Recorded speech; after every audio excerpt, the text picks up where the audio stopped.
सर्वांसाठी खुश खबर.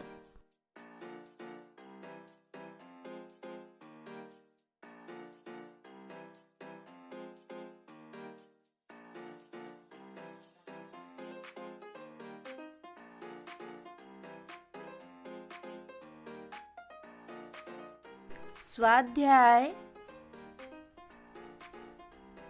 वर्ग 8वा, विषय इतिहास, पाठ 6वा, स्वातंत्र्य चळवळीच्या युगास प्रारंभ. प्रश्न पहिला अ. दिलेल्या पर्यायांपैकी योग्य पर्याय निवडून विधाने पुन्हा लिहा. 1. भारत सेवक समाजाची स्थापना रिकामी जागा यांनी केली. पर्याय अ. गणेश वासुदेव जोशी. पर्याय ब. भाऊ दाजी लाड. पर्याय क. म. गो. रानडे. पर्याय ड. गोपाळ कृष्ण गोखले. भारत सेवक समाजाची स्थापना गोपाळ कृष्ण गोखले यांनी केली, म्हणून उत्तर गोपाळ कृष्ण गोखले. 2. राष्ट्रीय सभेचे पहिले अधिवेशन रिकामी जागा येथे भरवण्यात आले. पर्याय अ. पुणे. पर्याय ब. मुंबई. पर्याय क. कोलकाता.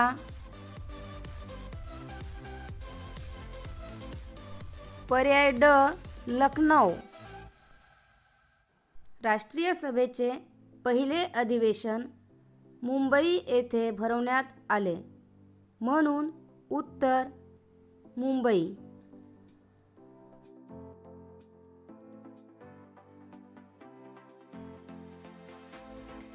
3. गीता रहस्य हा ग्रंथ रिकामी जागा यांनी लिहिला.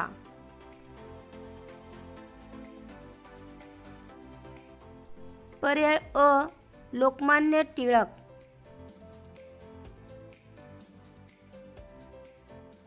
पर्याय ब. दादाभाई नौरोजी. पर्याय क. लाला लजपत राय. पर्याय ड. बिपिनचंद्र पाल. गीता रहस्य हा ग्रंथ लोकमान्य टिळक यांनी लिहिला, म्हणून उत्तर लोकमान्य टिळक.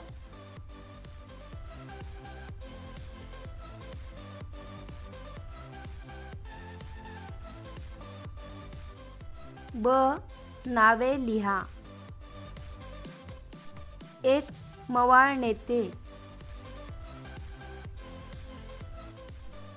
गोपाळकृष्ण गोखले, सुरेंद्रनाथ बॅनर्जी, फिरोजशाह मेहता.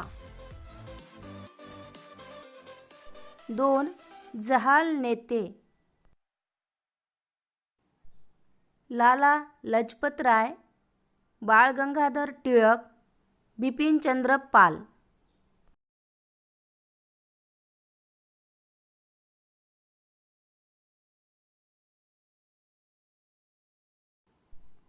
2. पुढील विधाने सकारण स्पष्ट करा. 1.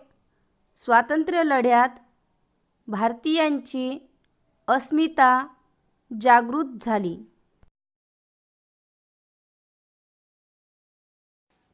ब्रिटिश राजवटीत अनेक भारतीय व पाश्चिमात्य विद्वानांनी भारतीय संस्कृतीचा अभ्यास सुरू केला.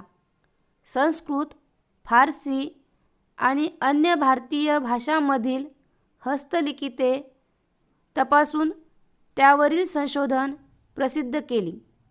डॉक्टर भाऊ दाजी लाड, डॉक्टर रा गो भांडारकर अशा काही भारतीय विद्वानांनी प्राचीन भारतीय संस्कृतीचा सखोल अभ्यास केला.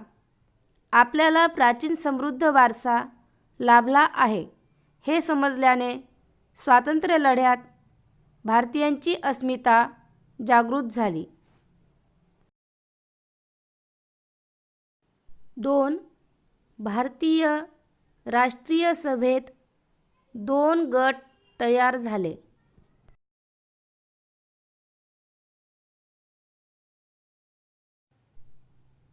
भारतातील राजकीयदृष्ट्या जागृत असलेले सर्व नेते जात, धर्म, भाषा, प्रांत सर्व भेद बाजूला सारून राष्ट्रीय सभेच्या व्यासपीठावर एकत्र येत होते. भारतीय राष्ट्रसभेची उद्दिष्टे व सनदशीर मार्गांनी चळवळ पुढे नेण्यावर जरी त्यांचे एकमत असले तरीही कार्यपद्धतीबाबत त्यांच्यात मतभेद होते. हे मतभेद तात्विक स्वरूपाचे होते. स्वातंत्र्य प्राप्त करण्यासाठी शांततेच्या सनदशीर मार्गांचा पुरस्कार करणारे हे मवाळ गट व स्वातंत्र्यासाठी अधिक तीव्र संघर्ष केला पाहिजे असे मानणारे जहाल गट अशा स्वरूपाचे राजकीय चळवळीतील मतभेदांवरून भारतीय राष्ट्रीय सभेत 2 गट तयार झाले.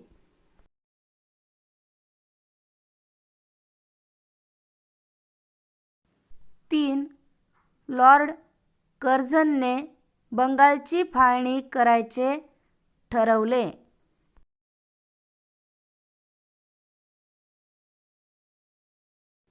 बंगाल हा एक मोठा प्रांत होता. ब्रिटिशांना या प्रांताचा कारभार करणे प्रशासकीयदृष्ट्या अवघड होते.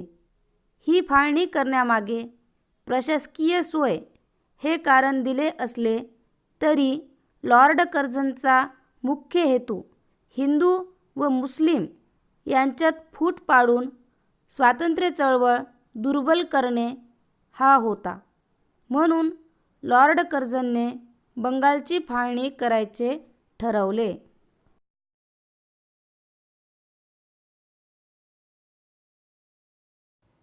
प्रश्न 3. टिपा लिहा. 1. राष्ट्रीय सभेची उद्दिष्टे. राष्ट्रीय सभेची उद्दिष्टे भारताच्या निरनिराळ्या भागातील लोकांना धर्म, वंश, जात, भाषा, भौगोलिक प्रदेश असे भेद विसरून एका व्यासपीठावर आणणे, परस्परांच्या समस्या जाणून घेऊन विचारविमर्श करणे, लोकांमध्ये ऐक्य भावना वृद्धिंगत करणे व राष्ट्राच्या उन्नतीसाठी प्रयत्न करणे ही होती. 2. वंगभंग चळवळ. ऑक्टोबर 1905 मध्ये लॉर्ड कर्झनने जनतेच्या विरोधाला प्रतिसाद न देता बंगालच्या फाळणीची योजना अंमलात आणली. त्यामुळे बंगालमधील जनमत अतिशय प्रक्षुब्ध झाले. ब्रिटिश मालावर बहिष्कार टाकायचा, स्वदेशी माल खरेदी करायचा म्हणून एकजुटीने संघर्ष करण्यासाठी लोकांनी शपथा घेतल्या. सरकारी शाळा महाविद्यालयांवर बहिष्कार टाकून असंख्य विद्यार्थी या चळवळीत सामील झाले. या चळवळीचे पडसाद सर्व भारतभर उमटले. महाराष्ट्र व पंजाबमधील जनतेने विशेष उत्साहाने बंगालला साथ दिली. वंगभंग आंदोलनाचे नेतृत्व सुरेंद्रनाथ बॅनर्जी, आनंदमोहन बोस, रवींद्रनाथ टागोर इत्यादींनी केले. वंगभंग चळवळीने भारतीय राष्ट्रीय सभेची व्याप्ती वाढली. ही चळवळ राष्ट्रीय चळवळ बनली. त्यामुळे 1911 साली ब्रिटिशांनी बंगालची फाळणी रद्द केली.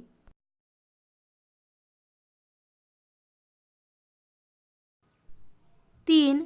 राष्ट्रीय सभेची चतुसूत्री. राष्ट्रीय सभेच्या 1906च्या अधिवेशनाचे अध्यक्ष दादाभाई नौरोजी होते. त्यांनी व्यासपीठावरून स्वराज्य या शब्दाचा सर्वप्रथम उच्चार केला. याच अधिवेशनात स्वराज्य, स्वदेशी, राष्ट्रीय शिक्षण व बहिष्कार ही चतुसूत्री राष्ट्रीय सभेने एकमताने स्वीकारली. स्वदेशी चळवळीमुळे आपण स्वयंपूर्ण व स्वावलंबी होऊ. स्वदेशीच्या मार्गाने जाण्यासाठी आपल्या देशातील भांडवल, साधनसामुग्री, मनुष्यबळ आणि अन्य सर्व शक्ती आपल्याला एकत्रित कराव्या लागतील आणि यातूनच आपल्या देशाचे हित साधता येईल. परदेशी वस्तू व मालावर बहिष्कार ही पहिली पायरी, तर परदेशी राजवटीवर बहिष्कार ही पुढची पायरी असे ठरले. बहिष्कारामुळे ब्रिटिश साम्राज्याच्या मुळावर घाव घालता येईल असे नेत्यांचे मत होते. चौथा, भारतीय राष्ट्रीय सभेच्या स्थापनेची पार्श्वभूमी पुढील मुद्द्यांच्या आधारे स्पष्ट करा. प्रशासकीय केंद्रीकरण. ब्रिटिश प्रशासनाच्या एकछत्री अंमलामुळे देशभर समान धोरणे, सर्वांना कायद्यासमोर समान दर्जा मिळाला. त्यामुळे लोकांमध्ये एक राष्ट्रीयत्वाची भावना विकसित झाली.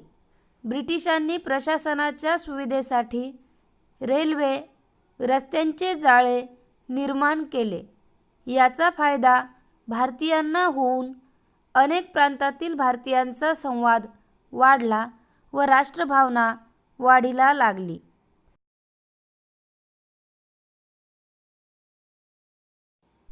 आर्थिक शोषण.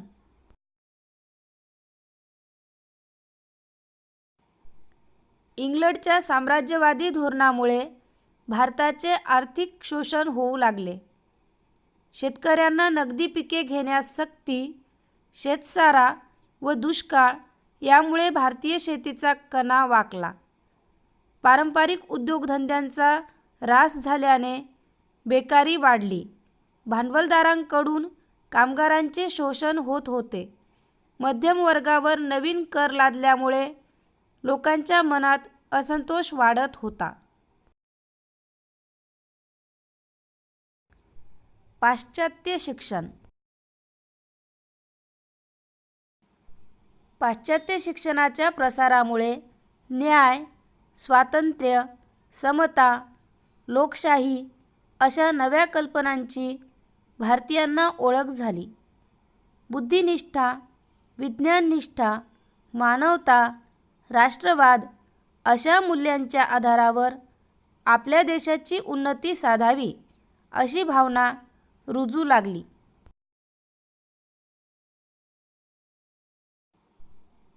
भारताच्या प्राचीन इतिहासाचा अभ्यास. ब्रिटिशांनी स्थापन केलेल्या एशियाटिक सोसायटीत अनेक भारतीय व पाश्चिमात्य विद्वानांनी भारतीय संस्कृतीचा अभ्यास सुरू केला. त्यांनी संस्कृत, फारसी आणि अन्य भारतीय भाषांमधील हस्तलिखिते तपासून त्यावरील संशोधने प्रसिद्ध केली. आपल्याला प्राचीन समृद्ध वारसा लाभला आहे हे समजल्याने भारतीयांची अस्मिता जागृत झाली.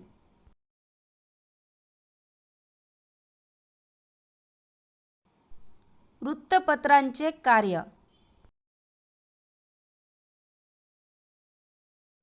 वृत्तपत्रे व नियतकालिकांमधून राजकीय व सामाजिक जागृती होऊ लागली. या वृत्तपत्रांमधून सद्य परिस्थितीची जाणीव निर्माण होऊ लागली. दर्पण, प्रभाकर, हिंदू, अमृत बझार पत्रिका, केसरी, मराठा अशा वृत्तपत्रातून सरकारच्या धोरणावर टीका होऊ लागली. व्हिडिओ आवडल्यास लाईक, कमेंट, शेअर आणि ऑनलाईन टेस्ट देण्यास विसरू नका. पुन्हा भेटूया नवीन स्वाध्यायासह. तोपर्यंत नमस्कार.